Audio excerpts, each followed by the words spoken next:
ఏంటంటే నేను కొన్ని లేఅవుట్లు ఎక్కడెక్కడ పారుదల కాలువ అదిశ ఇప్పుడు సపోజ్ ఒక లేఅవుట్ వేస్తే ఇరిగేషన్ కెనాల్, ఆ కాలువ కట్ట, ఆ తర్వాత బఫర్, ఇది ఉండే చట్టం అధ్యక్ష. అసలు కాలువలే పూర్తి చేసేసి లేఅవుట్లో కలిపేసేసి ప్లాట్లు వేస్తే ఇరిగేషన్ అధికారులు, రెవెన్యూ అధికారులు ఏం చేస్తున్నారో అర్థం కావటంలా. ఇరిగేషన్ డిపార్ట్మెంట్ ఆఫీసర్స్ కింద నుంచి పై వరకు ఉండేవాళ్ళు దేనికోసం? రైతుల కోసం, రైతుల భవిష్యత్తు కోసం. నేను మీకు నా ఎగ్జాంపుల్ చెప్తాను దిశ.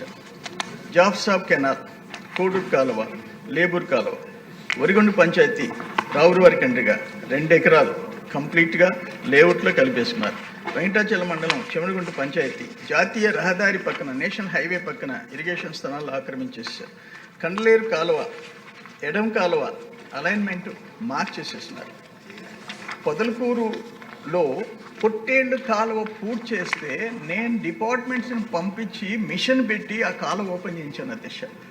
ఆ తర్వాత మిగతా ఇరిగేషన్ స్థలాలు ఇటువంటి నేను ఒక్క కాన్స్టిట్యున్సీవి 2 నియోజకవర్గాలు చెప్పాను అధ్యక్ష.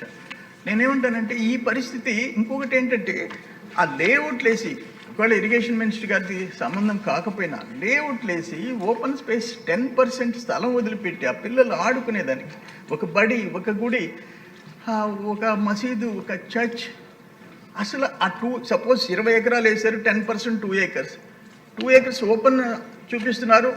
అన్ని ప్లాట్లు అమ్మేసిన తర్వాత 2 ఎకరాల ప్లాట్లు వేసి అమ్మేస్తున్నారు.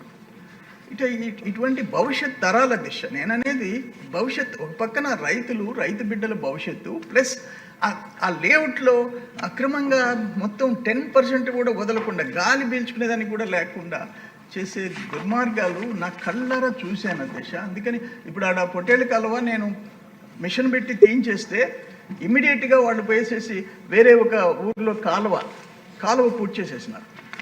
మళ్ళీ దాని మీద అలైన్మెంట్ మార్చి ఇంకొక కాలువ తీసుకోవాల్సిన పరిస్థితి వచ్చింది. అట్లా దుర్మార్గాలు చేస్తున్నారు. వాటి మీద నేనేమంటానంటే ఒక ప్రత్యేకమైన ఒక ఆర్డర్ గవర్నమెంట్ నుంచి, ఎవరిదైనా సరే ఇరిగేషన్ ఆక్రమిస్తే the officials will be responsible. ఎవరు ఎమ్మెల్యేలు, మంత్రులు ఎవరు చెప్పినా దాని విషయంలో మాత్రం లొంగకుండా వాళ్ళ విధిని వాళ్ళు నిర్వర్తించేటట్టుగా ఒక ఆర్డర్స్ పోవాల్సిన అవసరం అయితే ఉందని దిశ. దీంట్లో నేనేమంటానంటే బోత్ ఇరిగేషన్, రెవెన్యూ అండ్ లేఅవుట్లకు సంబంధించిన అర్బన్ డెవలప్మెంట్ అథారిటీస్ వీటన్నిటిని రెస్పాన్సిబుల్ చేయాల్సిన అవసరం ఎంతైనా ఉందని దిశ మీ ద్వారా తెలియజేసుకుంటున్నాను. రెడ్డప్ప గారి